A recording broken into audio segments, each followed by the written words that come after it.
నమస్తే బ్రో, ఎలా అనిపించింది బ్రో దేవరా?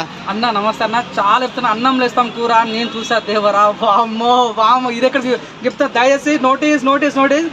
థియేటర్ పక్కన అంబులెన్స్ పెట్టడం భయ్య, తగలబడిపోతున్నా, మంట కుట్టిస్తాడు, నిజంగా మంట పెట్టేస్తాడు భయ్య. మో లాస్ట్ 20 minutes ఉంటుంది భయ్య సినిమా. అసలు నువ్వు ట్విస్ట్ ఉంటాను. ఫస్ట్ హాఫ్ ఇంటర్వ్యూలో ఒక సీన్ ఉంటుంది, అసలు నిజంగా ఇంటర్వ్యూకి అవుతుంది కాదన్న. అరే ఇంత మళ్ళీ స్టార్ట్ అవుతాం ఫీలింగ్ వస్తుంది.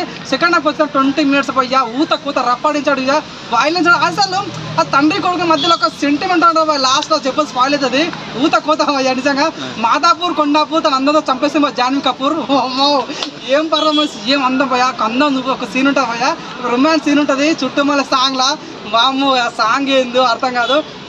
చుట్టమల్లె సాంగ్ కి అమ్మాయిలు బాగా ఎంజాయ్ చేశారంటున్నారు, వాస్తవేనా? మేమైతే థియేటర్ ఎంజాయ్లేమో కానీ ఇకతే ఆ పాట ప్లే చేసినప్పుడు ఎవడేం చేస్తున్నారు అర్థం అయితే పక్కన అందరు లవ్ తీసుకొచ్చారు కొడుకులు, మాకే సింగిల్స్ పోయినాము.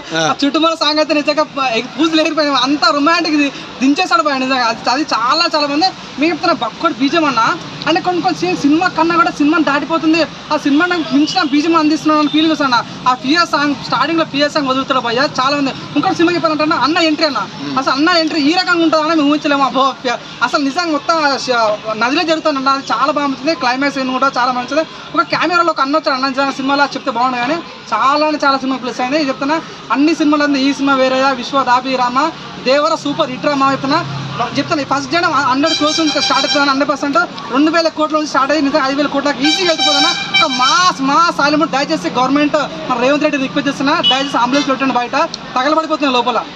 మరి లాస్ట్ 40 minutes అరాచకం అంటున్నారు. మరి ఎలా ఉండే అంటే ఫ్యాన్స్ కానీ వాళ్ళందరూ ఎలా ఎంజాయ్ చేశారు? థియేటర్ సగం చించేశారంటారు, వాస్తవమే అనుకోవచ్చా? అరే నిజం, ఇది ఎక్కడ ఫ్యాన్స్ అని అర్థం కావట్లేదు. మొన్న మన ప్రీ రిలీజ్ ఈవెంట్ పెట్టినప్పుడు అక్కడ చూపారు దగ్గర, ఇక్కడ థియేటర్ పాపం ప్రసాద్ మొత్తం నాకు అసలు వాడు మేనేజ్మెంట్ ఏం చేస్తాడో నాకు అర్థం కాదు. కానీ సీట్ మొత్తం ఇరిగిపోయినా పోయా. ఆ పిఎం సాంగ్ వేస్తాం, సీట్ అంతా అమ్ముతున్నాడు. దేవర ముంగిట నువ్వు వెంట ఎవరు నీ అమ్మ సాంగ్ వచ్చినప్పుడు ఫ్యాన్స్ అయితే బట్టలు చెప్పుకుంటారు పోయా. నిజంగా నేనైతే చాలా అంటే మంచి వైపులోకి వెళ్ళిపోయాను నేనైతే.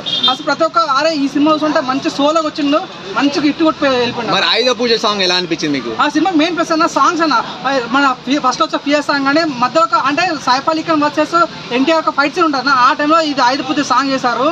ఏం చేస్తారు అంటే యుద్ధం చేయకపోతున్నా, ఆ యుద్ధం చేస్తే హీరో గెలుస్తాడా ఓడుతాడా అనేది సస్పెన్స్ ఉంటుంది. కానీ ఇంటర్వ్యూలో వచ్చింది, ఇంటర్వ్యూ ముందు ఉంటుంది ఆయుధ పూజ సాంగ్, వేరే ఎవరు అనిపించింది అన్న, చాలా బాగా అనిపించింది. మరి దేవరాన్ని చంపేటప్పుడు ఎలా అనిపించింది? మరి థియేటర్ లో చాలా మంది ఎమోషనల్ అయ్యారంట అన్న. ఎందుకు లేనంత స్పాయిల్ చేస్తాను నిజంగా. ఒకటి చెప్తాను, నా భరత్ లో కొడతాం సిటీ మార్ ఈ సినిమాలో 1 man మన NTR. Okay bro, so overall గా మూవీ హిట్ అనుకుంటున్నారా? City super hit.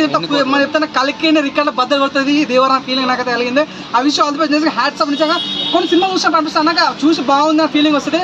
కానీ ఇక్కడ సినిమా చూసినప్పుడు క్లాప్ ఉంటుంది అని చెప్తాను. చూడాలి, నాకు గూస్ బంప్స్ వస్తున్నాయి, నాకు అయితే నిజంగా గూస్ బంప్స్ వస్తున్నాయి చేతులకు. చాలా బాగా అనిపించింది అన్న. Thank you bro. Thank you.